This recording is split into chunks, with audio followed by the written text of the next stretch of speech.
নমস্কার বন্ধুরা, explore the ওয়ার্ল্ডে সকলকে স্বাগত। আজ আমি চলে এসেছি পুরীর মধ্যে সবচেয়ে আকর্ষিত জায়গা নন্দনকাননে। এটা একটা ওপেন জু যা উড়িষ্যার ভুবনেশ্বরে 1880 একর জায়গা জুড়ে রয়েছে।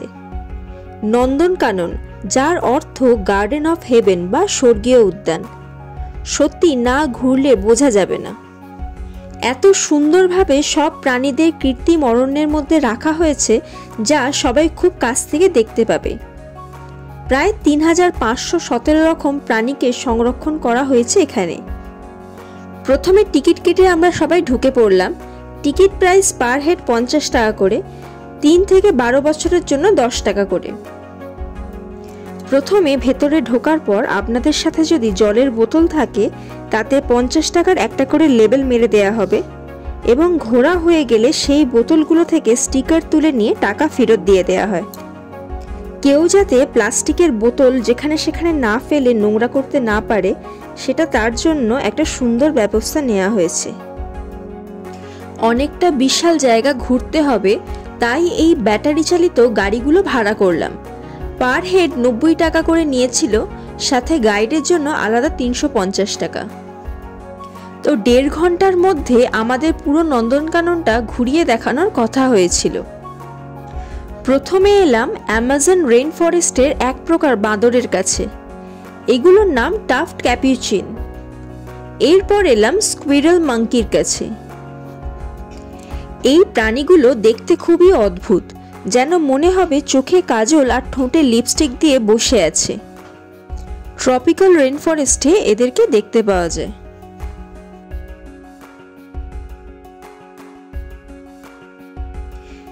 এদিকে আছে শিম্পাঞ্জিদের খাঁচা। দুর্গা, লক্ষ্মী, রাখি, পূর্ণিমা নামের অনেক শিম্পাঞ্জি আছে, কিন্তু আপাতত এখানে একজনকে দেখা যাচ্ছে। এরপর আমরা এলাম জলহস্তির কাছে। জলহস্তি দেখে ঢুকে পড়লাম রেপটাইল হাউসে।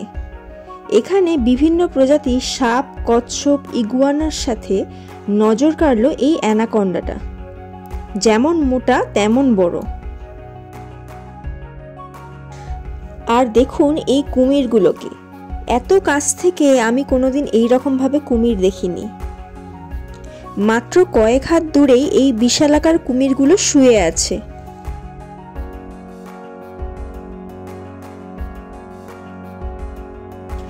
এরপর এলাম বাঘের খাঁচার কাছে। এই নন্দনকাননের স্পেশালিটি বা মুখ্য আকর্ষণ হলো এই সাদা বাঘ। কখনো ভাবতে পারিনি এতটা কাছ থেকে সাদা বাঘ দেখব।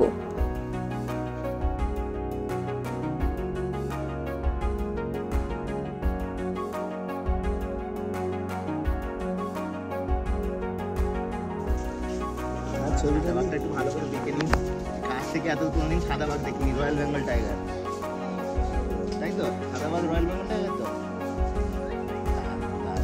কাছ থেকে বাঘ কত বড়। এরপরে এলাম কালো বাঘের কাছে, কিন্তু জঙ্গলের সাথে মিশে থাকার জন্য এটা অতটা ভালো বোঝা যাচ্ছে না। রয়্যাল বেঙ্গল টাইগারটাও বেশ বড়সড় ও স্বাস্থ্যবান ছিল। প্রত্যেকটা প্রাণীকে দেখলেই বোঝা যায় অনেক যত্ন সহকারে এদেরকে লালন পালন করা হয়। চিতাবাঘের খাঁচায় 2টোর মতো চিতাবাঘ ছিল। যেহেতু এরা গাছে উঠতে সক্ষম, তাই ওপরের খাঁচাটা পুরো তার দিয়ে ঘেরা।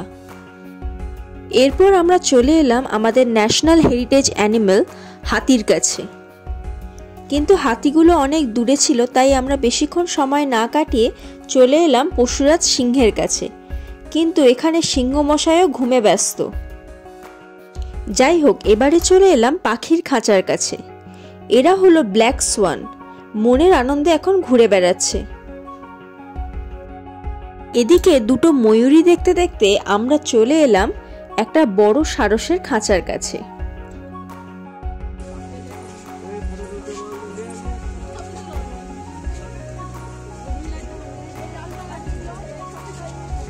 মাথায় দেখ চুল হয়ে গেছে, দেখ গলাটা দেখ।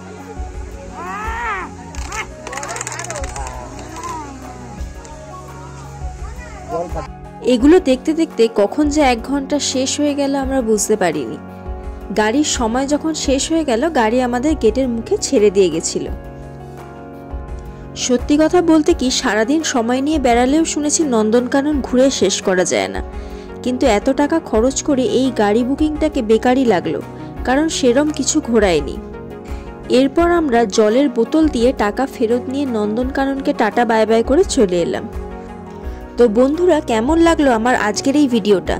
ভালো লাগলে অবশ্যই ভিডিওটি লাইক শেয়ার করে দেবেন আর চ্যানেলটাকে সাবস্ক্রাইব করে দেবেন। আজ আসি, টাটা।